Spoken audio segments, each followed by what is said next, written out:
My name's Jacqueline Brown, and I am the senior leader at Lighthouse Community Church in London. And I've been promising to do an encouraging video. Well, I had a question today about the mark of the beast. As you all know, we're in end times, we're in strange times. And in Revelation 13, verse 16, it says, "He also forced everyone, small and great, rich and poor, free and slave, to receive a mark on his right hand or in his forehead, so that no one could buy or sell unless he had the mark, which is the name of the beast or the number of his name." This calls for wisdom.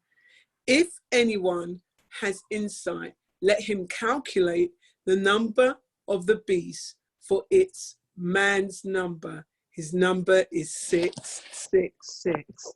Well, you're hearing there right from the Bible, written over 2,000 years ago, that anyone who does not have the mark of the beast will not be able to buy and sell. That's right.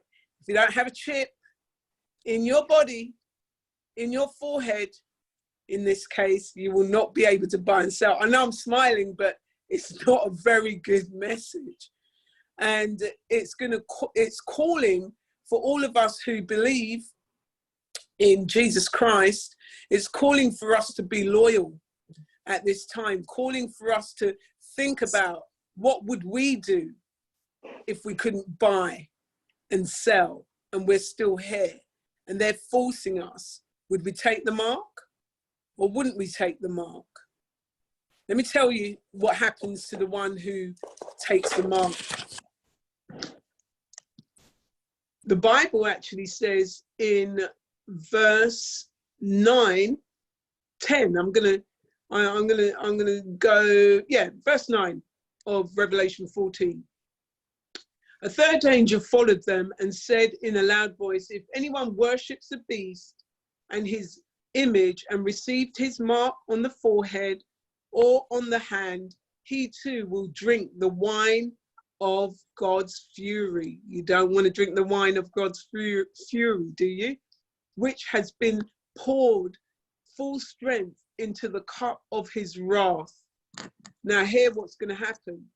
"He will be tormented with burning sulfur in the presence of the holy angels and of the Lamb, and the smoke of their torment rises forever and ever." I know a lot of people are saying this is not true, it can't be true. God's a God of grace. He's a God of grace. This grace now. "There is no rest day or night for those who worship the beast and his image, or for anyone who receives the mark of his name." So believers, there's no way out. If we're still here and there's trials and tribulations and we're being forced, the bottom line is we've got to make up in our minds that we're not going to take the mark. This calls for patient endurance on the part of the saints who obey God's command. What's the first command?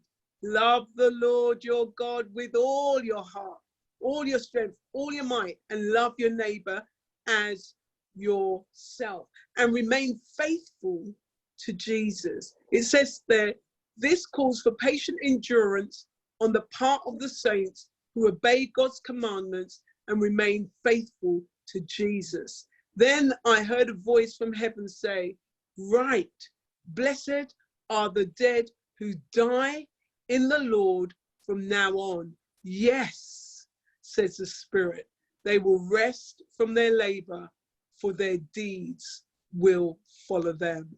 Listen, we're in strange times, and we really, really want to give Jesus our loyalty, our faithfulness, and our commitment.